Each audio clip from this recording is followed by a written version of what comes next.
Hello, and welcome to MAGA, the podcast. Now, this is not your racist uncle's MAGA. Our MAGA stands for I'm an Angry Asshole, the cult of Donald Trump. And I am your host, the Disgusted American. Now, our mission is to show how Don the Con bamboozled our nation. Our goal is to help make sure that the cult of MAGA goes down in flames by 2028. We want to stop it before MAGA becomes unstoppable and our democracy further decays into a dictatorship. If we want the cult of MAGA to end, we have to know how it began and why it spread. We have to go back to Trump 1.0, the election of 2016. In our last episode, we explored how Donald Trump became a WWE superstar, how he used an old wrestling term known as kayfabe to warp a wrestler working a crowd into a politician working voters. He learned this at the feet of the greatest promoter of all time, Vince McMahon.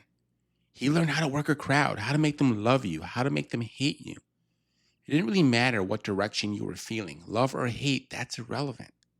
Yesterday's babyface is tomorrow's heel. All that matters is that you feel something powerful. So you feel compelled to act on those emotions. So this week we're going to explore what happened when these three major traits that Trump brought to the Hunger Games arena, being an American Idol, being the Monopoly Man, and being a WWE superstar. What happens when we combine all those things and Trump jumps onto the American political stage? Let's take a look at that first month of his candidacy back in 2015, when he went from zero to anti-hero. What was the factor, or what was the first factor that enabled Trump to go from worst to first in a matter of a month?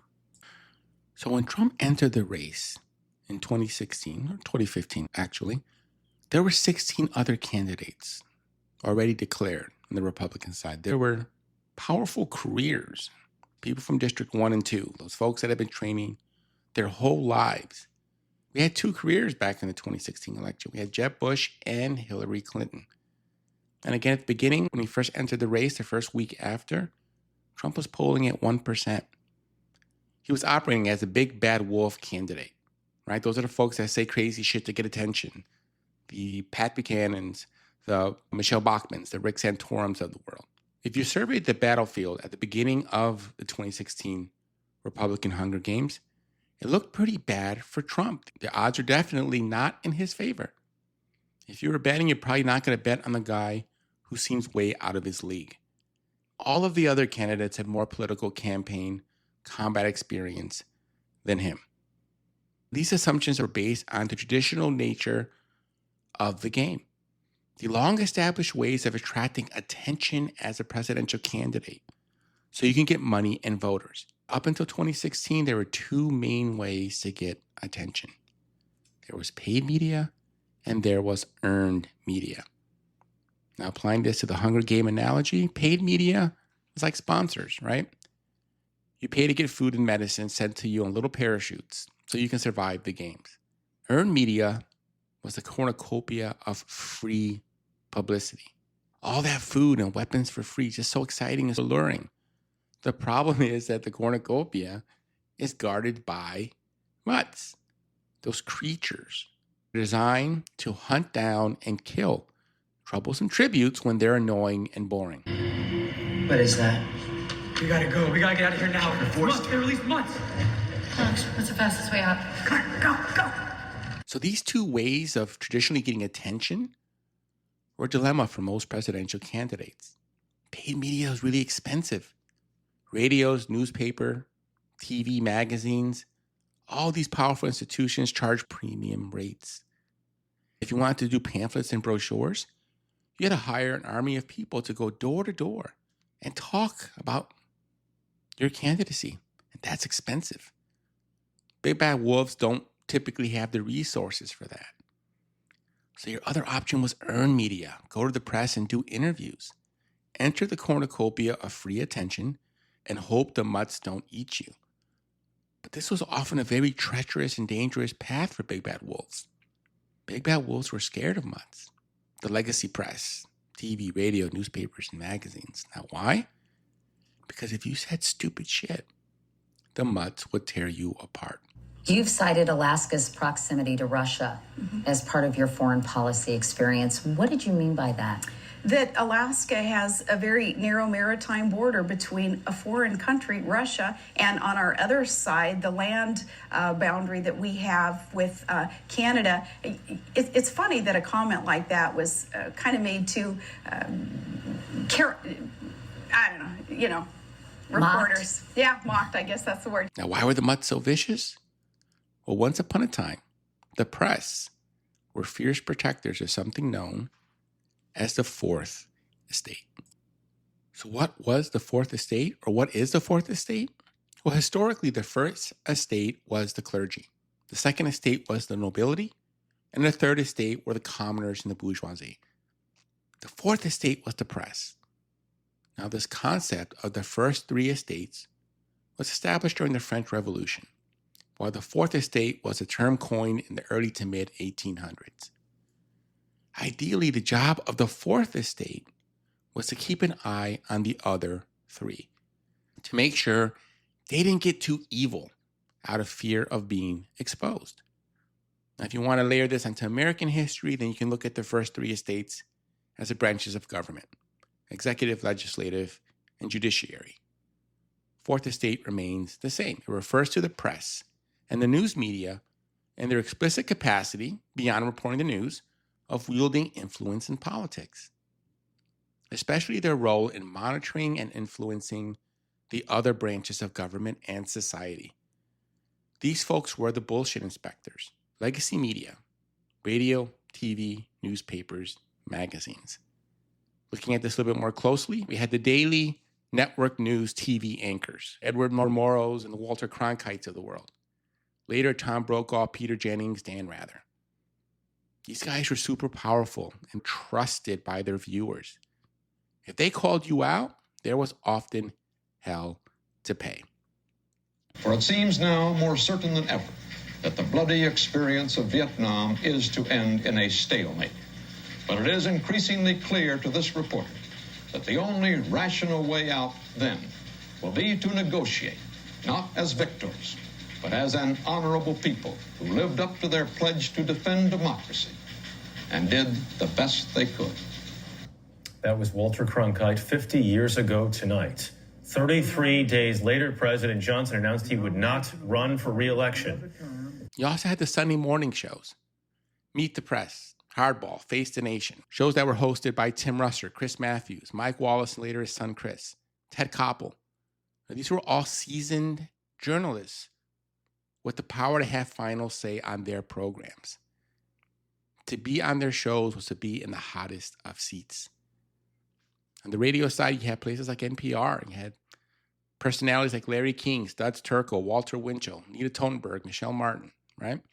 On the newspaper side, newspapers and magazines, this is where you have New York Times, Washington Post, Time, Newsweek. This is where Pulitzer Prizes come into play. Woodward and Bernstein, Ezra Klein, Sasha Pfeiffer.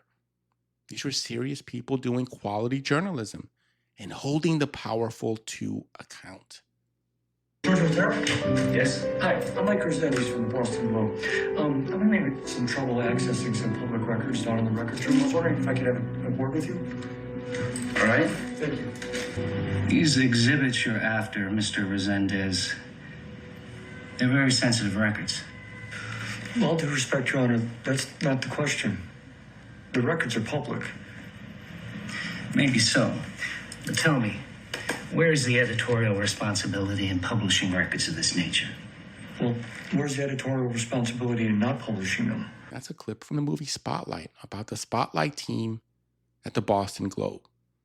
They're the folks that broke the Catholic Church scandal after all those years. It's a great example of the importance of having a strong press, a powerful fourth estate.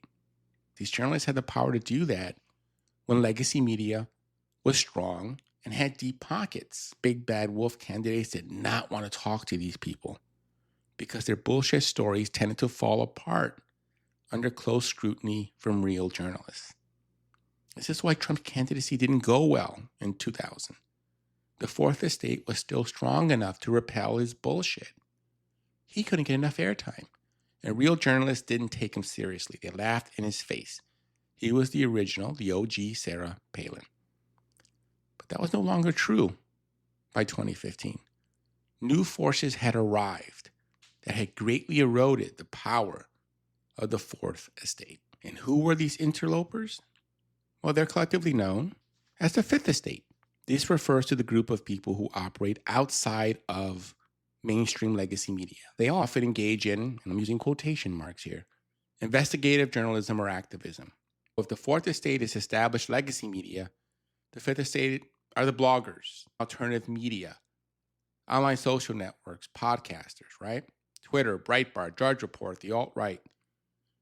These are all parts of the Fifth Estate. And since the internet rose to prominence, they've been siphoning away viewers and readers and listeners from legacy media with sensational, often bullshit stories. If you think about it in legacy media terms, they're like the National Enquirer or the Weekly World News.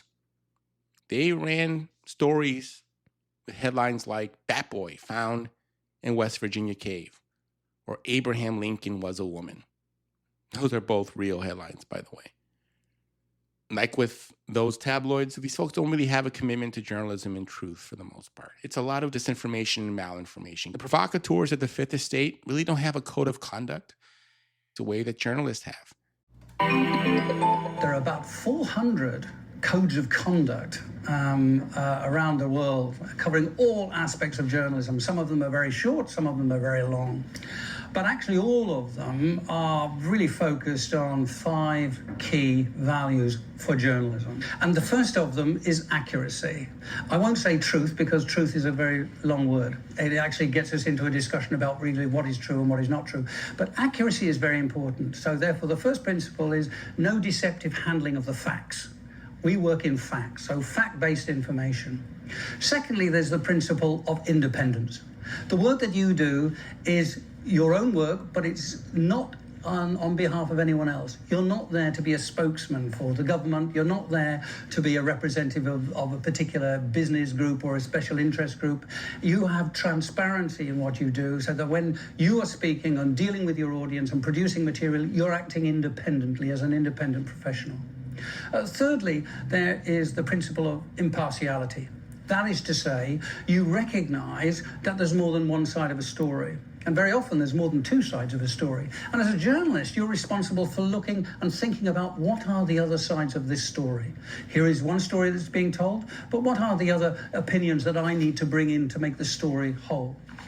And then fourthly, there's the question of humanity. As a journalist, you're expected to show humanity. And what I mean by that is you're expected to be aware of the consequences of what you publish and what you broadcast. So you have to be aware that sometimes the words you use, the pictures you show can do damage. They can be harmful to people. It's not the job of a journalist to do undue harm. It's our job to protect people. And it's very important that when we are in reporting, we don't indulge in hate speech. We don't show obscene images. We don't show unnecessarily explicit images of violence and so on, because we are part of a humanitarian process, and that's what journalism should be. So humanity is a very important part of it. And fifthly is the issue of accountability. It's the one that's probably most difficult for journalists, and that's we're not a humble group. We find it difficult to say sorry and to admit our mistakes, even though we can be lacerating in our criticism of others. But we have to do that. We have to engage with the audience and we have to correct our mistakes, and we have to be prepared to provide remedies when we get it wrong and do damage. So these principles are pretty straightforward. Accuracy, independence, impartiality, humanity, and accountability. Those are the things that what make journalism different and distinct. The Fifth Estate is all about speed, repetition, and emotion. And as the Fifth Estate grew, newspapers and magazines started to lose their main sources of revenue. Print advertisers went away. They lost lots of their circulation. How bad was it? As they entered the 2016 campaign season, CNN was in a very weak position. 18 months prior, Wall Street analysts were questioning whether the network, which had ratings sinking near 20-year lows, they were asking whether they even had a place in the new ecosystem of unlimited real-time information. Newspapers and magazines had it just as bad. They fell off a cliff, particularly with the shift towards online news and advertising. Over the past few decades, more than 2,000 newspapers across the country have closed, leaving many communities without a reliable source of local information. Researchers say this crisis in journalism, driven by changes in technology, is fueling the country's political divisions. Across the country, there are deserts of news. Local newspapers print fewer pages less frequently and in some cases collapse entirely. Recent studies paint a grim picture of the decline in local newspapers and the impact that is having on our politics. There were reporters covering communities all over the state, reporters covering state agencies, reporters covering issues. We really covered pretty much everything. This is David Owens, a former reporter who covered the state of Connecticut for 32 years. First at a small local paper, and then at the Hartford Courant, the state's largest daily newspaper and the oldest continuously published paper in the United States. When I went to the Hartford Courant, I went into a newsroom of 400 people. I saw that number decline dramatically to probably 40 when I left. The steep decline Owens saw is mirrored in newsrooms across the country. 25% of all U.S. newspapers have shut down since 2005. Nearly 50% of counties only have one paper, typically a weekly. And as of 2022, 211 counties, where more than 70 million Americans live, don't have a local newspaper at all. This is Kate Ruan. She's the director of the U.S. Free Expression Programs at PEN America, a nonprofit that champions free expression through literature. The organization released an expansive report in 2019 that explored the decline of local journalism throughout the U.S. Without local news reporters creating stories that the people within the community all trust and agree upon as being the basis from which political discussion can launch, then that is where we start to see diverging realities. That is where we start to see things like disinformation campaigns coming in to divide us even further. We see things like election denialism. We see things like a lack of understanding of environmental impacts. This is in part because of the national sources people turn to in the absence of local news. These national outlets tend to attract audiences along party lines. Conservatives mainly watch Fox News, and liberals tend to rely on CNN, NPR, MSNBC, and the New York Times. When people consume their news in these echo chambers, increased political polarization shows up at the ballot box. Multiple studies have found that in jurisdictions that have experienced a decline in local journalism, there's less split-ticket voting. In other words, more people are voting for all Democrats or all Republicans than they were when they had local news to inform their decisions. By 2015, the Fourth Estate had just a fraction of their former power, prestige, and leverage.